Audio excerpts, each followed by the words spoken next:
Buenas tardes, les habla la profesora Adriana Rodríguez y vamos a proceder con la clase correspondiente al día de hoy, donde vamos a desarrollar el tema del Estado. Dentro del Estado nosotros vamos a ver aquellos elementos que componen al Estado, que es pues el territorio, la población, el gobierno y la soberanía. Y aparte de eso, de estos temas, también vamos a hablar sobre los factores de desigualdad real de los estados y la dinámica que puede tener el estado a través del tiempo. Vamos a hablar un poco sobre los poderes del estado sobre su territorio y sobre su espacio aéreo. Para iniciar, hay que definir qué es estado. Debemos partir que el estado es el sujeto primario del derecho internacional. Este concepto de ser un sujeto primario, hay que partir de que el Estado, para que se constituya como tal, debe tener los 4 elementos. Un territorio, una población, un gobierno y una soberanía. Vamos a establecer un concepto de acuerdo a lo que nos dice la Corte Internacional de Justicia cuando en el caso, por ejemplo, del establecimiento de la paz en la ex Yugoslavia, donde se habla de la existencia, verdaderamente ellos plantean el tema de la existencia real del Estado y dice que para ello se define como una comunidad compuesta por un territorio, una población sometido a un poder político organizado y cuya nota característica es la de su soberanía. Este fue un dictamen del 29 de noviembre del 91 y del 4 de julio de 1992. Entonces, sobre este concepto que nosotros acabamos de señalar, podemos extraer los elementos del mismo. Estamos hablando que el Estado como persona internacional debe reunir esos elementos: población permanente, territorio determinado, gobierno y una capacidad de entrar en las relaciones con otros gobiernos, que esa capacidad la vamos a traducir en el concepto de soberanía. ¿Qué podemos decir nosotros, por ejemplo, en cuanto al territorio? En el territorio, pues se sabe que debe ser un espacio físico, terrestre, marino y aéreo, sobre el cual el Estado va a proyectar su soberanía o su jurisdicción. Y en él, dentro de ese espacio territorial, el Estado va a ostentar un derecho exclusivo a ejercer sus funciones. Entonces, por ello decimos que el territorio es un elemento característico del Estado. La base territorial, dice. La base territorial del Estado constituye uno de los elementos importantes o de los aspectos característicos de este. Todo Estado debe poseer una base terrestre, una soberanía sobre el mar territorial adyacente al territorio y una proyección sobre la masa de aire supuesta a los dos espacios. Significa que nosotros tenemos un espacio terrestre, adyacente a ellos, ese espacio terrestre debe o conlleva también un espacio marino o marítimo, y sobre él se sobrepone entonces el espacio aéreo. Por supuesto que vamos a encontrar algunos estados que no tienen esos espacios marítimos. Son aquellos estados, por ejemplo, como el caso de Paraguay, que no tienen litoral o no tienen acceso al mar. Entonces solamente encontraríamos ese espacio terrestre. La Sociedad Internacional de Estados no puede concebirse sin la referencia a la base territorial de cada uno de ellos. Este reparto del globo entre distintas soberanías territoriales va a variar. Va a variar porque nosotros podemos encontrar estados en esa dimensión territorial muy pequeños, como por ejemplo tenemos el caso de Mónaco, tenemos el caso de Malta, tenemos el caso del Vaticano, que son estados, son microestados, son muy pequeños, y hay otros que tienen una dimensión territorial muy extensa. Por ejemplo, como el caso de Canadá, China, Estados Unidos, Brasil, Australia, que tienen un espacio territorial muy extenso, ¿no? pero igual al momento de que ellos puedan ejercer esa soberanía frente a un organismo internacional o como parte de una organización internacional, el tema de su extensión territorial no va a afectar, porque siguen siendo estados soberanos, y eso es lo que importa, su soberanía. Entonces, así entendido, el territorio estatal se define como ese espacio físico y geográfico en el que un Estado ejerce de manera válida y efectiva y exclusiva sus poderes para el cumplimiento de sus funciones. Cuando se habla de manera válida y efectiva, lo va a hacer a través de su gobierno. Se dice válida porque ese gobierno debe ser un gobierno que en su momento haya sido decidido o elegido por la mayoría de su población, y exclusiva porque solamente lo va a hacer dentro de sus fronteras. Por eso podríamos hablar de una soberanía de tipo absoluta, porque es dentro de sus fronteras. La población. No hay estado sin población. El número o la densidad pueden ser diferentes, porque nosotros tenemos estados cuya población no llega ni al 500.000, y tenemos estados que tienen una población que rebasan los 100 millones de personas. Pero eso no es el que se tenga más o menos población, no va a decir que se sea más estado o menos estado. No. Después que tenga el componente de la población, es el elemento que necesitamos, el otro elemento que necesitamos para determinar que verdaderamente existe como tal. La población puede ser homogénea o heterogénea. Bueno, particularmente nosotros, eso va a depender mucho de los rasgos característicos. Nosotros podemos decir que existen muy pocos países que puedan tener una población homogénea. Normalmente en la mayoría de los países la población es heterogénea, porque por lo menos nosotros aquí en Panamá, que podemos ver, tenemos cantidad de personas de diferentes países, ya sea por nacimiento, ya sea porque se han naturalizado, ya sea porque sus antepasados pues provenían de diferentes nacionalidades. Así que nosotros tenemos la población indígena, tenemos unas características muy interesantes, lo que hace que nuestra población sea heterogénea. Como hemos visto, el Estado es un ente de base territorial, como lo dijimos anteriormente, y dentro de ella va a ejercer una competencia cuya base es muy distinta, en este caso que sería la personal. Quiere decir, la administración que va a tener el Estado con su población, con las personas que tenga dentro de ese territorio. El Estado ejerce competencia en su territorio sobre todos los individuos, sean nacionales o sean extranjeros.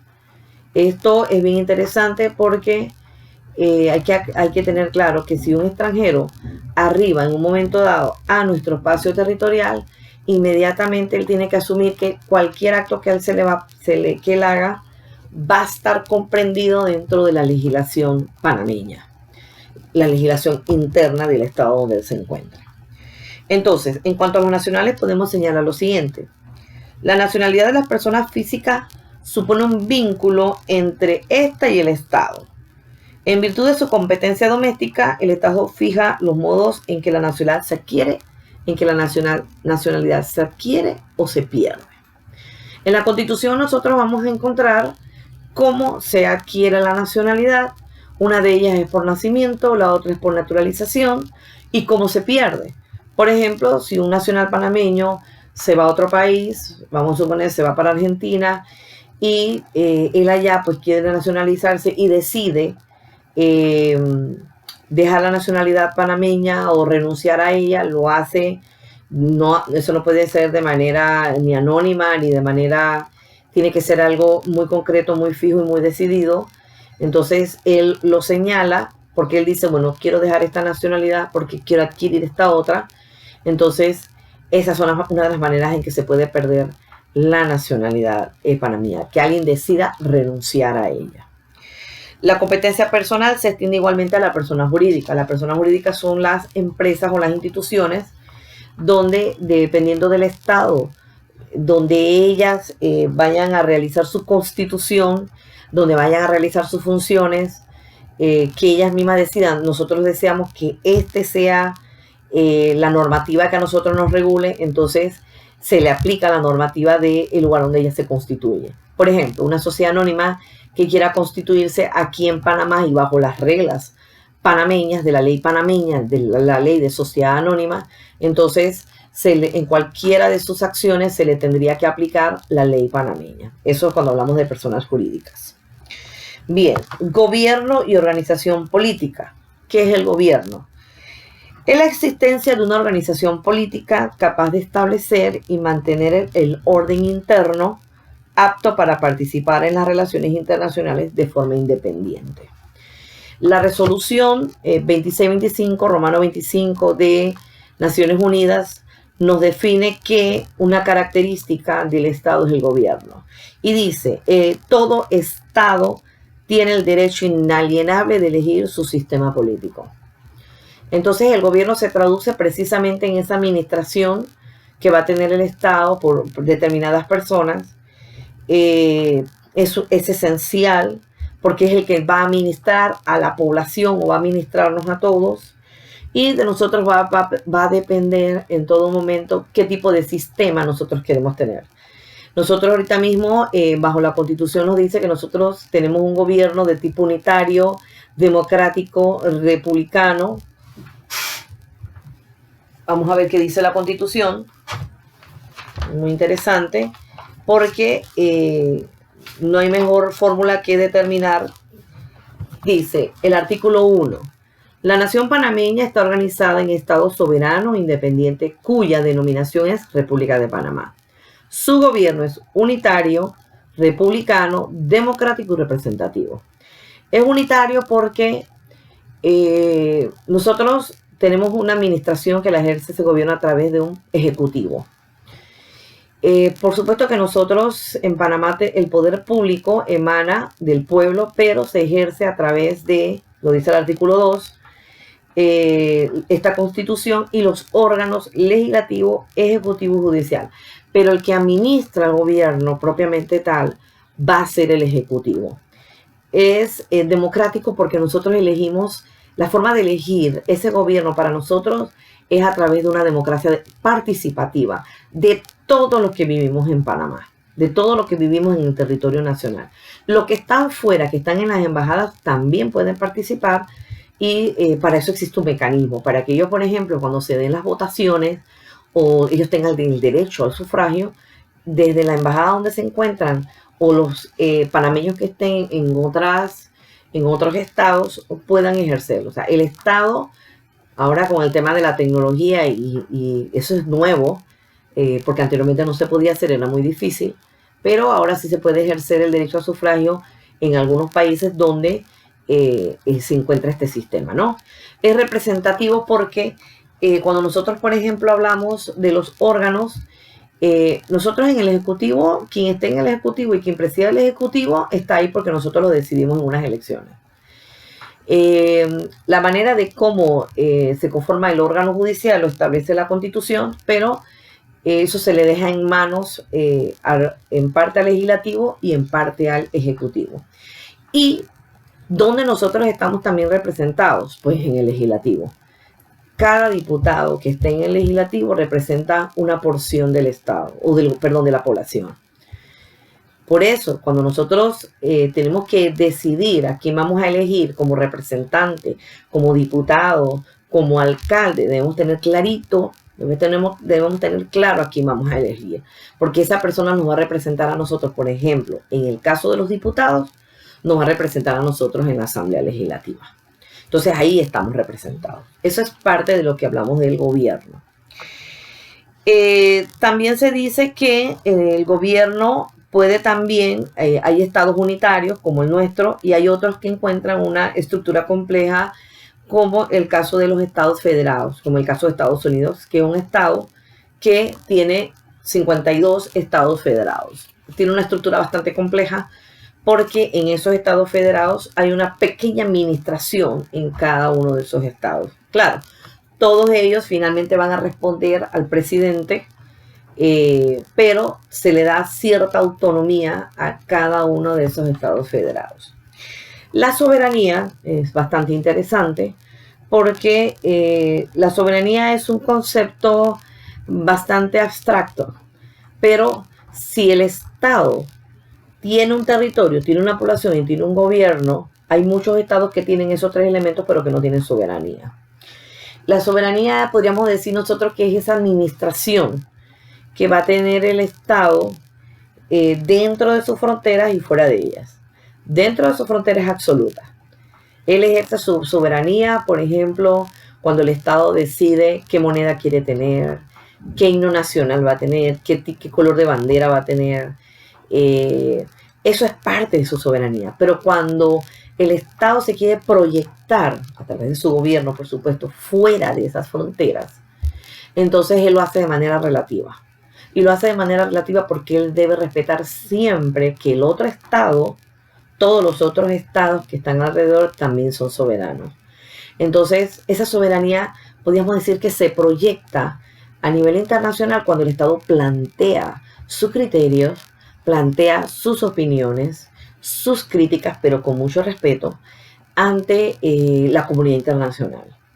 Entonces, esas críticas o esos planteamientos que él plantea se escuchan y se discuten y se toman en cuenta en algunos casos. ¿Ya? ¿Para qué? Para mejorar esa relación que vayan a tener los estados en la comunidad internacional. ¿Qué es la comunidad internacional? Es el conjunto de todos esos estados que se manejan bajo un principio de respeto a la soberanía, respeto a la igualdad soberana de los estados, respeto a la integridad territorial. En eso se traduce ese respeto a la soberanía. El principio fundamental de la soberanía del Estado responde a una unidad de función. La soberanía es el conjunto de competencia atribuida al Estado por el derecho internacional, ejercitable en un plano de independencia, de igualdad respecto de los otros estados. Eso es lo que les acabo de comentar. Independencia de igualdad ejercida frente a otros estados. Yo soy Estado, soy independiente, soy igual a los otros estados, pero de igual manera yo tengo que respetar la igualdad que tienen, la igualdad soberana que tienen los otros estados en comparación conmigo. Estamos hablando de un mismo nivel de igualdad. Bien, aparte de estos elementos que encontramos en el Estado, vamos a tocar el tema de los factores de desigualdad real de los estados. ¿Se acuerdan cuando le hablábamos de que hay unos estados que son microestados, que son pequeños, otros son más grandes? Vamos a encontrar otros elementos de desigualdad real. Y eso lo podemos ver cuando, por ejemplo, en la geografía física, nosotros encontramos estados que tienen litoral y otros que no tienen litoral. Siguen siendo soberanos, pero lastimosamente un estado que no tiene litoral va a tener un problema muy grande. No, su deseo de querer comerciar, de querer tener un tipo de comercio marítimo con otros estados, va a ser más difícil, porque no tiene salida al mar. Pero eso no va a decir que es más estado o menos estado, sigue siendo un estado soberano, solo que no tiene acceso al mar. Tenemos, por ejemplo, topografía o hidrografía. Tenemos un estado, por ejemplo, que tiene muchos desiertos. Tenemos estados que tienen muchas montañas, como por ejemplo Rusia. Tenemos estados que tienen muchos volcanes, como por ejemplo Chile. Tenemos estados que nada más tienen un solo volcán, como por ejemplo Panamá. Entonces ellos van a tener una dinámica muy diferente de unos a otros. En la geografía política se habla de la vecindad terrestre, fluvial o marítima. Hay muchos estados que su vecindad, o sea, su vecino, su estado vecino es a través de un medio terrestre. Por ejemplo, Panamá y Costa Rica. En Paso Canoas usted encuentra que usted pasa de Panamá a Costa Rica por una frontera terrestre. Pero, por ejemplo, si usted está en Argentina y quiere llegar a Uruguay, usted puede también llegar por a través del río Plata. Eso es una vecindad de tipo fluvial. Usted se sube en un barquito y que cruza todo el río Plata y usted llega a Uruguay. Entonces, esa cercanía se da a través de un río. Existen otros estados que su vecindad es a través de un mar, algún tipo de mar o algún tipo de océano. La existencia de canales internacionales, por ejemplo, Panamá es un estado que tiene un canal. Hay otros estados, como por ejemplo el caso de Egipto, que tiene el canal de Suez. Entonces, esos estados tienen esas connotaciones interesantes porque el tener un canal también implica algún tipo de ingreso o de mejora en su economía, porque ellos a través del canal eh, pueden lograr el traslado de mercancías, de personas, a un costo un poco más económico y eso lo hace interesante. En la población, por ejemplo, nosotros tenemos movimientos migratorios extranjeros. Panamá, por ejemplo, se ha dado mucho movimiento migratorio. Tenemos, por ejemplo, la participación de muchos extranjeros en nuestro país. Eso hace que la cohesión regional y social y la cultura puede a veces cambiar, puede modificarse, puede mejorar de acuerdo a ese tipo de extranjeros que se reciban en el país. En la organización política nosotros tenemos estados totalitarios, tenemos estados que su organización política es a través de la monarquía, como por ejemplo el Reino Unido, como por ejemplo España, que ellos deciden dentro de su organización política tener una monarquía y tener un gobierno. El gobierno es elegido por la población y la monarquía es hereditaria.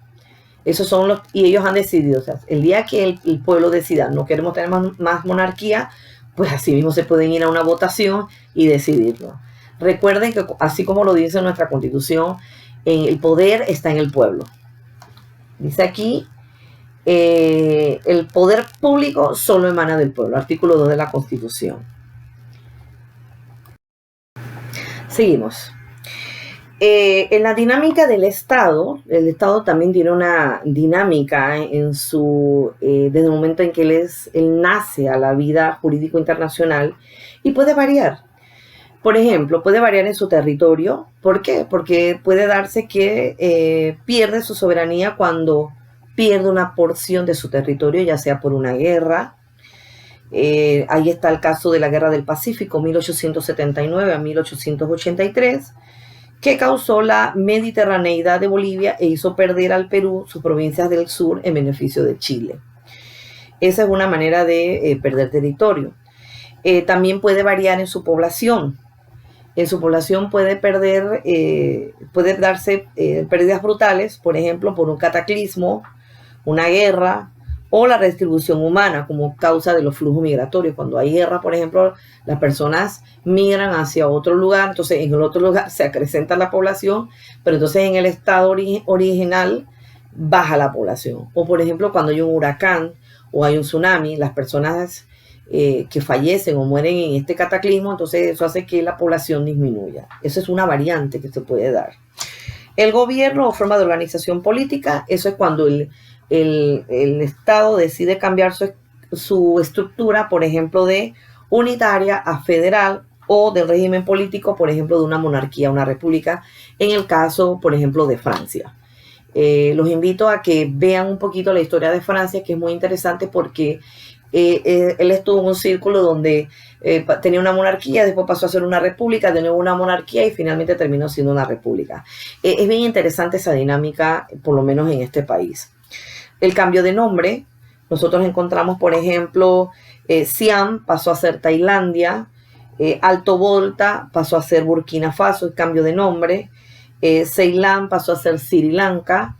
Eso también es una dinámica en el cambio del Estado, pero en este caso en su nombre, ¿no?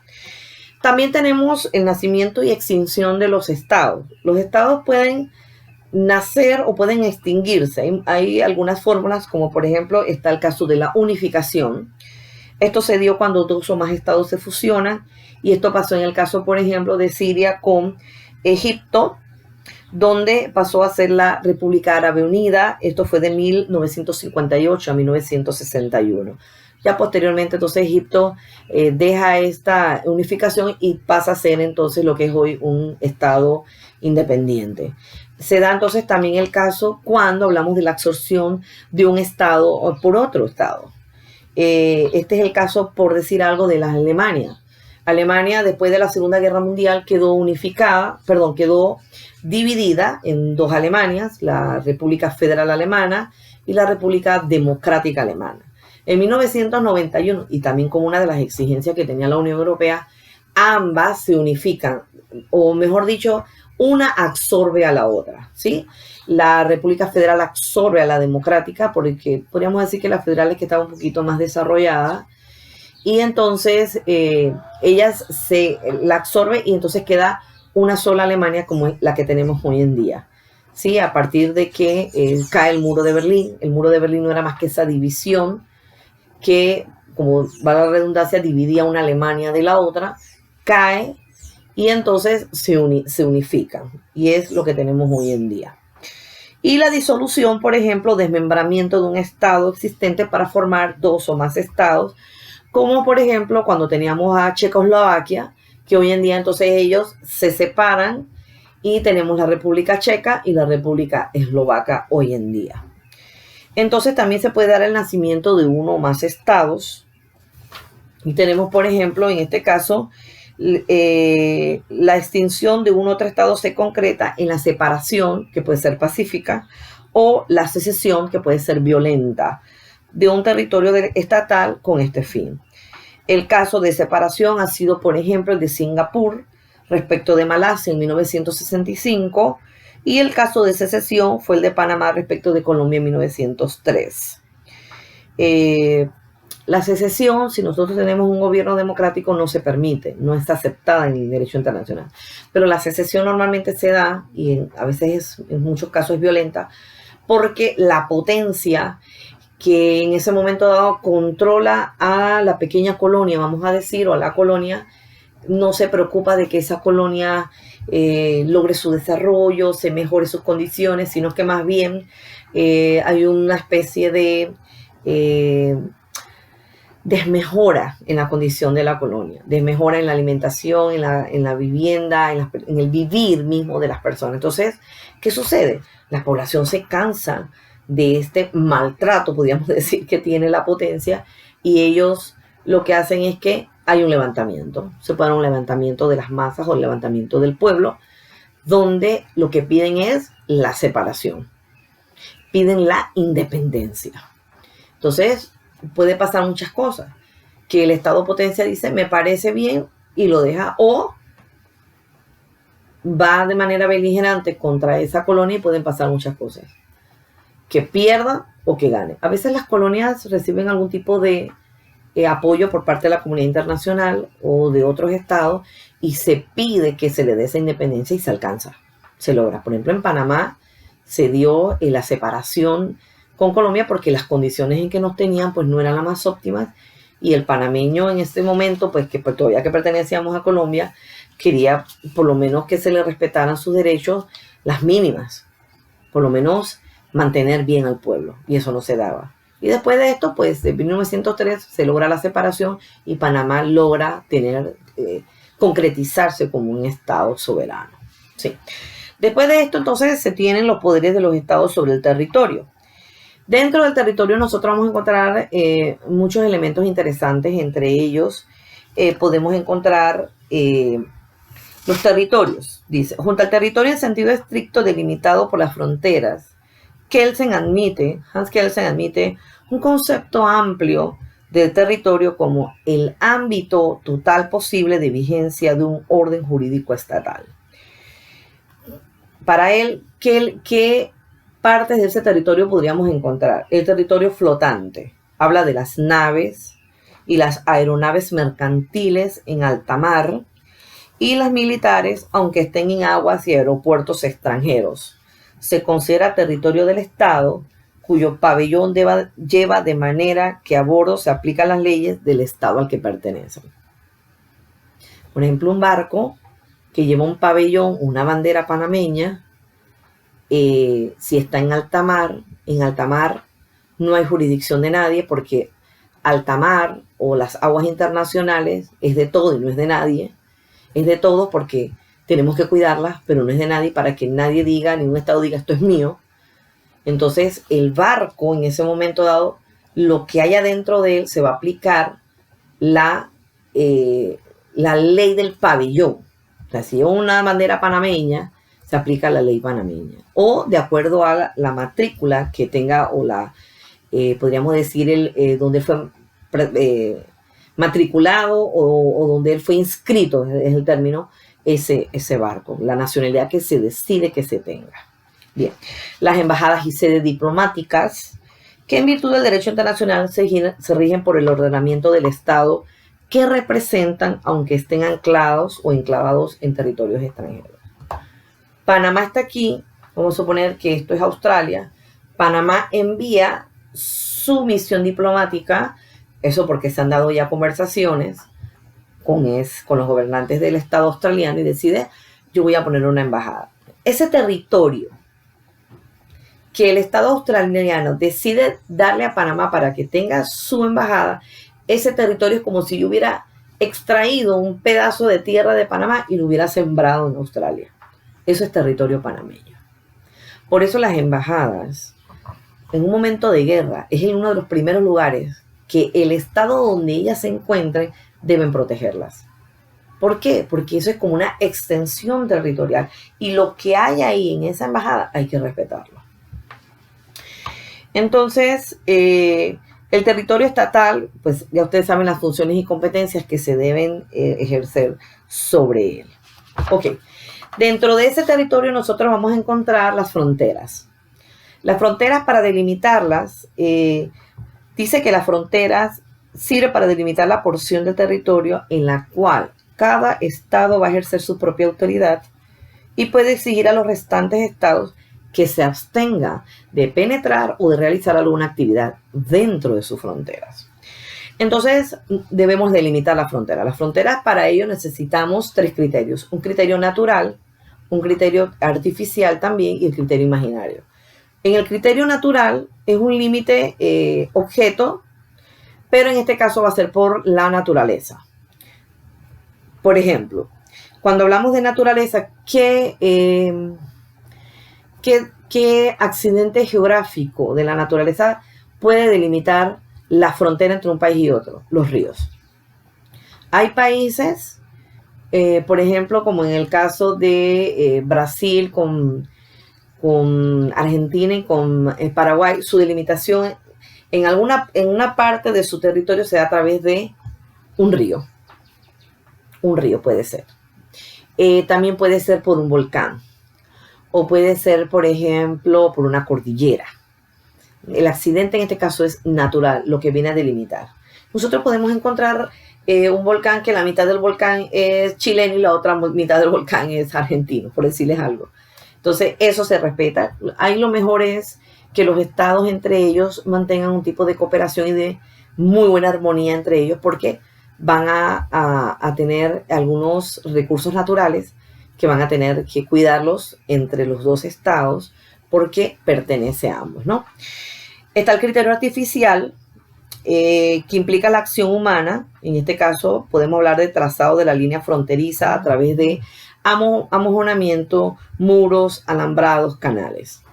Por ejemplo, la frontera que nosotros tenemos con Costa Rica es una frontera que nosotros la podemos ver. Hay fronteras que son por muros, como por ejemplo la que está ahora mismo entre Estados Unidos y México. Esa es una frontera definitivamente que divide un país con otro por un muro. Y está la de los criterios imaginarios que se hacen con los espacios o con las líneas, con los meridianos y los paralelos, que son imaginarias, pero que geográficamente ayudan mucho a la delimitación de los espacios.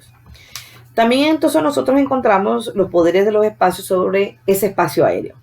Y para eso entonces nos vamos a auxiliar con el Convenio de Chicago de 1944 sobre la aviación civil, donde te dice que todo estado va a ejercer soberanía sobre el espacio aéreo correspondiente a su territorio. Recuerden que hablamos que todo estado tiene un territorio y dentro de ese territorio tiene esas aguas adyacentes. Entonces, el espacio aéreo se va a administrar dentro de la parte territorial, la parte terrestre y la parte donde están las aguas territoriales, que en su momento las hablaremos. En esos espacios aéreos se delimita, dice aquí, delimitación del límite lateral del espacio aéreo. El Convenio de Chicago habla de, para los fines de este convenio, se consideran como territorio de un estado las áreas terrestres, las aguas territoriales adyacentes a ellos, que se encuentren bajo la soberanía, dominio y protección o mandato de dicho Estado. Por supuesto que cuando hablamos de los espacios terrestres, nosotros debemos determinar a qué espacios terrestres estamos hablando y los espacios marítimos. El artículo 2 del convenio también habla de la soberanía del Estado ribereño se extiende en el espacio aéreo situado sobre el mar territorial. Entonces, en los espacios marítimos nosotros vamos a encontrar las aguas interiores, vamos a encontrar el mar territorial y la zona económica exclusiva. Eso pertenece a los espacios marítimos. Entonces, cuando estamos hablando de la zona económica exclusiva, cuando ahí termina, ahí mismo termina lateralmente, o sea, hacia el espacio aéreo, la administración que el Estado pueda tener sobre ese territorio. Esto lo vemos pues como parte de los apuntes que se les fueron dados para la explicación de este tema. Cualquier cosa estamos anuentes a sus preguntas o consideraciones o comentarios y estamos a la orden. Espero que esta clase pues haya sido muy significativa e instructiva para ustedes. Muchas gracias y espero que estén cuidándose y estaremos en contacto en la clase virtual que tendremos, creo que es el 17, el viernes 17. Hasta luego.